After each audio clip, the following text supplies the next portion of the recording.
And basically, your weapon type you want to use throughout the entire game is Greatsword. Once you reach endgame, you can feel free to switch to bow or mage.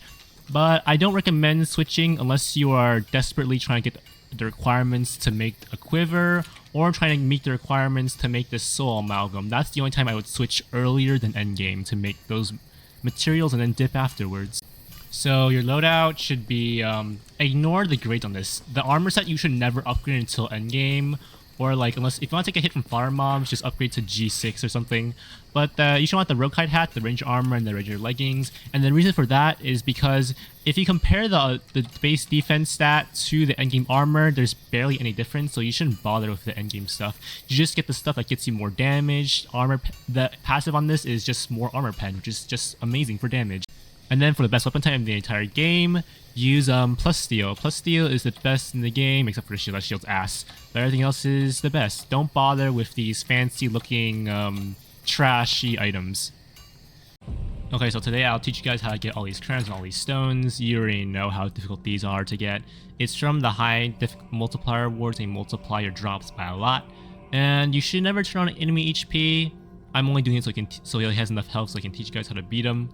Everything else is fair game. You can turn all these on. If you have plus steel, you recommend to have G15 at least. And yeah, he has triple health, triple defense, and he'll one-shot me. So I'll teach you how to no-hit him because you need to know how to no-hit him in order to farm him pretty easily. And solo has the least HP scaling, so you want to be solo. That's just normal M1 combo. You can backdash it, or you can just walk away. That's his delayed hammer swing. You want to roll when his hammer's all the way up. That's just gap closer. You don't want to punish that. If he does the quick slam at the end of his M1 combo, you're free to punish it with an M1 or 2. Obviously, take advantage of Riptoses. They do % damage, I believe. Or like, relative to your weapon. For the hammer swing, you want to roll the delayed slam, and you can punish him with M1 or 2. That's the chains. That's why you don't want to be greedy. He can use that and punish you really easily. The chains, you have to just roll when the chains are near you. It's pretty self-explanatory. When he flies up into the air, you want to dodge when he throws his hammer down, and dodge again when he's about to land. It's the same thing for phase 2, but it's a bit different. But this concept is the same. His M1 combos, you can dodge normally. Just know his first M1 is always delayed. The second and third are faster. Usually.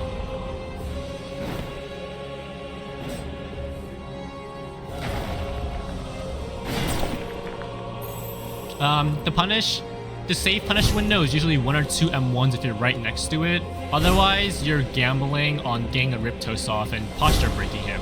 Don't gamble unless you know you're about to posture break him. Like, I know I'm gonna posture break him right here, so I gambled, as you can see, and I got rewarded for gambling. Because I knew I was gonna posture break him with my Greatsword. He's gonna open up in phase 2 right about now. So he'll open up with his hammer attack almost all the time. To dodge it, backdash the first 2 hammers. When the third hammer is about to hit you, you want to dash twice to the side when the third hammer is about to hit you. For this attack, dodging is the exact same. Except you want to dodge inward towards his hammer, or else you will be dead from his spinning wheels.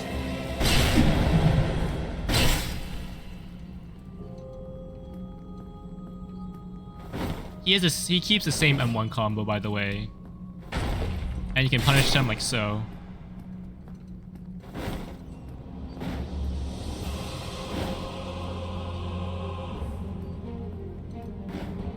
If he doesn't finish the M1 combo, you can't punish him really. There's just Light Sword Variant 2. To dodge a Light Sword Variant 2, simply dash twice when you hear the sound cues. Those Light Sword sound cues is when you want to dash, full dash, and you can usually punish that attack with 2 M1s. Here's his other Light Sword combo. This one is harder. You have to full dash and then back dash twice in order to fully evade it, and you can't punish it really unless you're from melee. For the Angel Wing Barrage, dodge it when he has reached the ground. That's the best way to dodge it.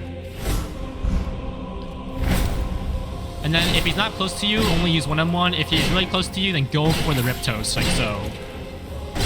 And yeah, that should be almost all of his attacks, if not all of them. And he's almost dead, so I'm just gonna finish him off.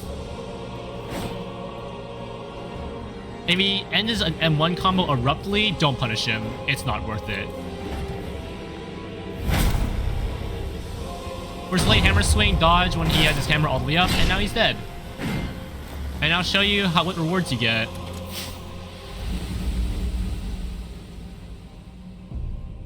So this is 12.7x, so I got 161 forging stones, 2 solar marks, and 1.3k silver, and you can spam that. It only took a few minutes for me to do that. And yeah, that's it, enjoy. Okay, so you guys are probably saying, oh, but I have no stamina, how do I clear as a bow or mage? Well, step 1, don't play as a mage. Mage is trash. I'm not going to teach you how to beat it as a mage. It's possible, but I'm not going to bother because mage is trash. And then I'm going to teach you how to use it beat it with bow. And if you're using bow, you can turn on poisonous nature because you're basically at no risk of dying to that. You're far away, relatively speaking, to Greatsword. So you can get even more rewards as a bow user. And I'll teach you how to no-hit this boss, like usual.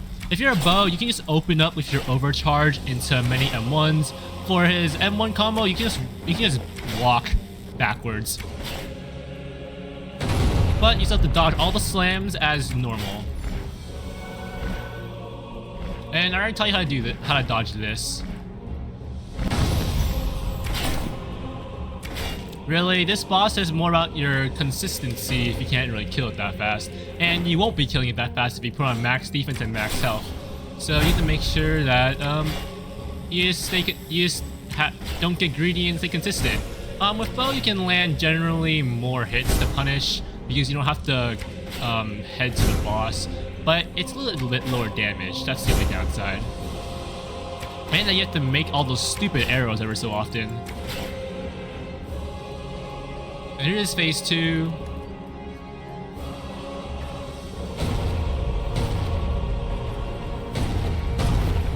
Oh fuck. Okay. See, I almost ran out of stamina there. So that's also a big issue. The archer has like no stamina.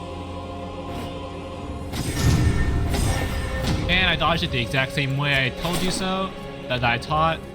So yeah, you can even do it with bow. You know, your stamina bar is just big enough to dodge it.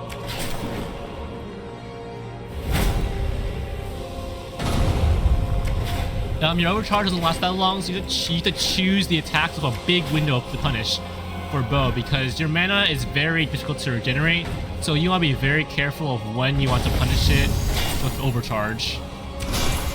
And when you're bow, you want to look for an exit if he does a slam like that, so you don't get cornered.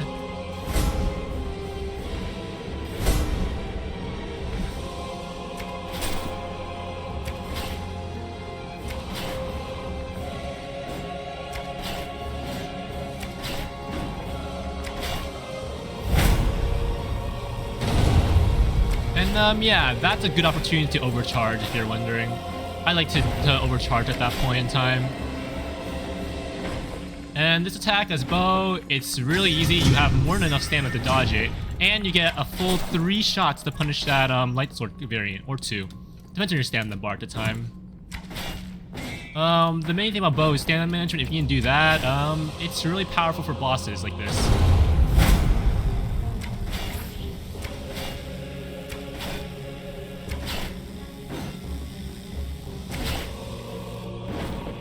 And yeah, he's almost dead, so yeah, he's pretty easy with bow.